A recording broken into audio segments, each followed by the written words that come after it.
decided I would do this video again because the first video was all jacked up. So, here we go. Biscuits. Spoon drop biscuits. I measured out 2 cups of self-rising flour. And that's what's in my sifter here. If you don't have a sifter, that's fine. Don't go buy one. But we're going to put 2 tablespoons of baking powder in it. Baking powder. And I look at it like this. The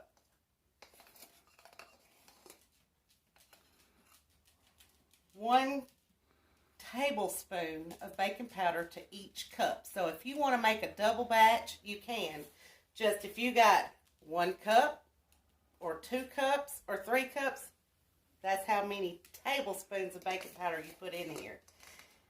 I used to not do this, but seems like flour has changed throughout the years, and your biscuits, my biscuits, won't rise. Now I'm going to put salt. 1/2 teaspoon to each cup. So that makes 1 teaspoon. And I always throw a little dash in there just for the fun of it. So, and a little over the shoulder. And now you sift it, and you sift it up high. It puts air into it.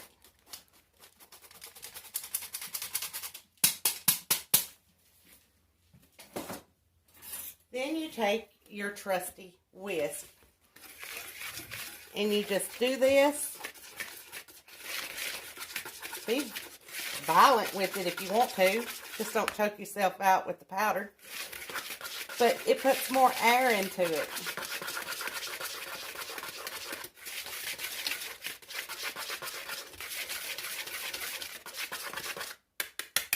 I've got my oven preheating. My oven gets hotter than it used to because we had to change eyes in it. So, I put mine on 375.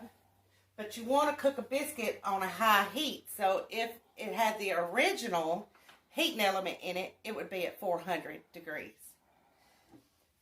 If you don't have buttermilk, that's fine.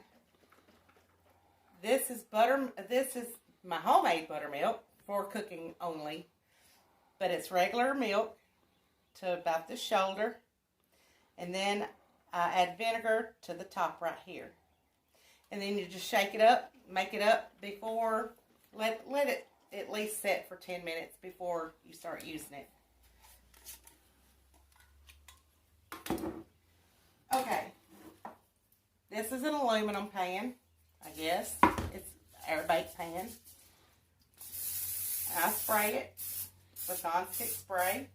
And then I get a little bit of oil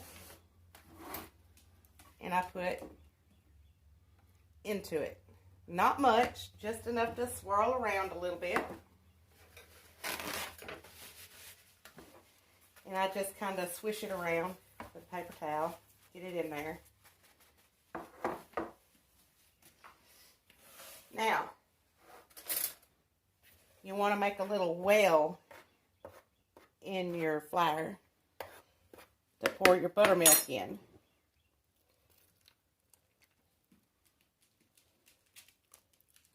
And I poured about half, well, almost half into it. You gotta excuse my voice, I've had a cold. And you gingerly, very slightly, fold your flour into the milk. You don't want this wet, and you don't want it dry. But you don't want to stir it either, so that can make a tough biscuit.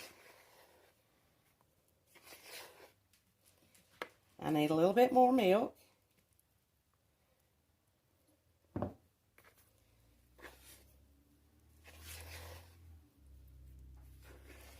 Just fold it.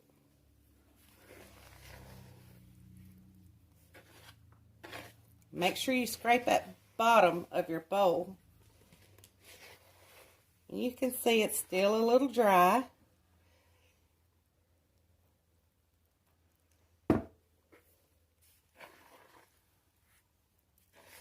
And just with a very gentle touch, just move it around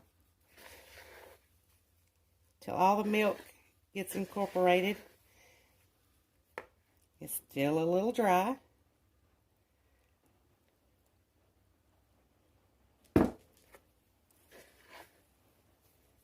And if you put too much in there, you can always add some more flour.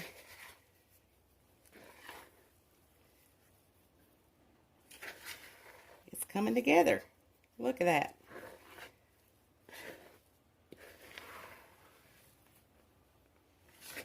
You want your spoon to be able to stand up.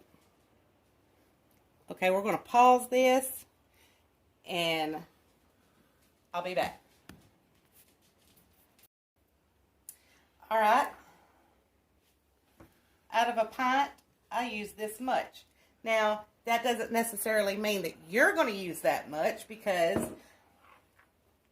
flour, we didn't weigh it. If we weighed it and by grams, then you could be more precise. But I ain't into that, so. Now we're going to spoon these out onto our pan.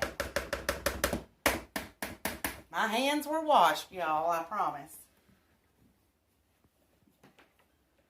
You need to come here and look inside this bowl. You need to take your biscuits and spoon them like this. And turn it sideways and rake it off your spoon like that. We will shape these in a minute. Just take it from the side of your bowl and spoon that sideways down. You might be thinking, well, it's just you and Brad. Why are you making so many biscuits? Well, after I cook them, then I can freeze them. And when you want one, all you got to do is just take it out, pop it in the microwave. You don't want to crowd your biscuit either. But you don't want them far, far away either. Mine's a little bit too far. But that's okay, because that'll get shaped up.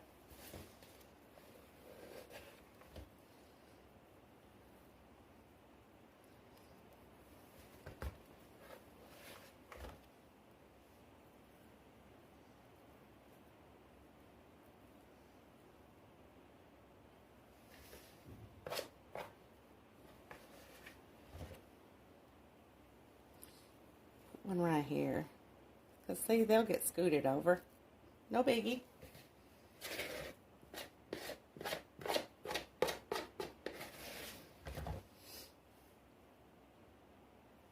We'll just hold that in the side. Okay. Now you take and shape. Let me wash my hand off a little bit.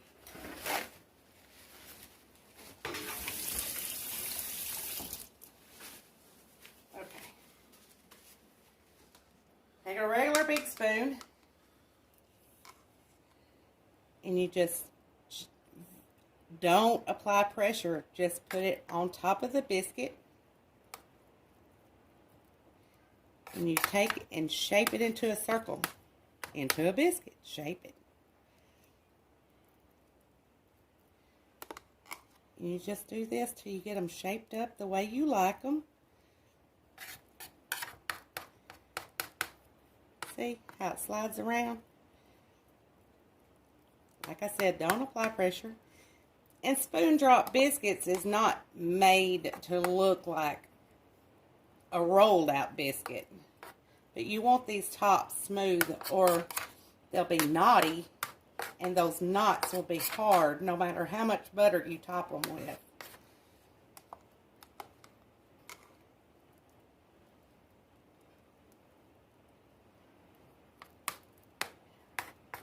And you can do this with butter, but butter will burn the edges real easy. So only top them with butter after they're cooked.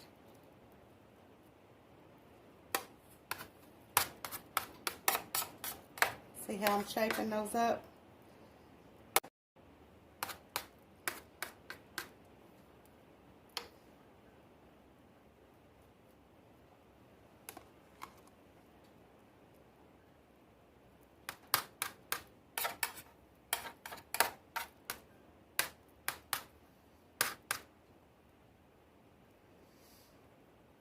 My daddy taught me how to make these biscuits.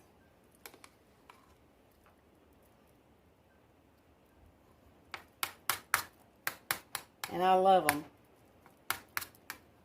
I don't never have much luck with rolled out biscuits. They want to be tough. I guess I got too heavy of a hand. You know. But these, I love them. And every time I make them, I think of my daddy. So,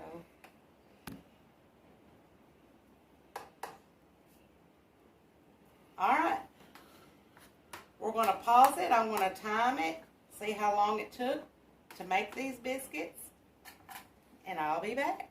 Well, take a look at what you see.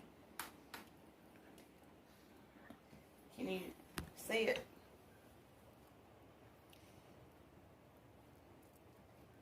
Okay, we'll be back. Okay, I just pulled these out of the oven, but what I failed to mention earlier was when you put them in the oven, put them on the center rack. Not close to the bottom, just in the middle. Okay, I melted some butter.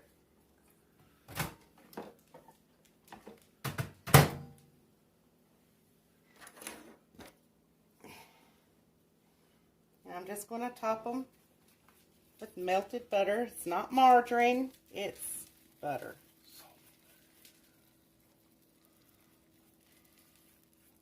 You can use salted, unsalted, it doesn't matter. It's your preference. But these were in there for 20 minutes.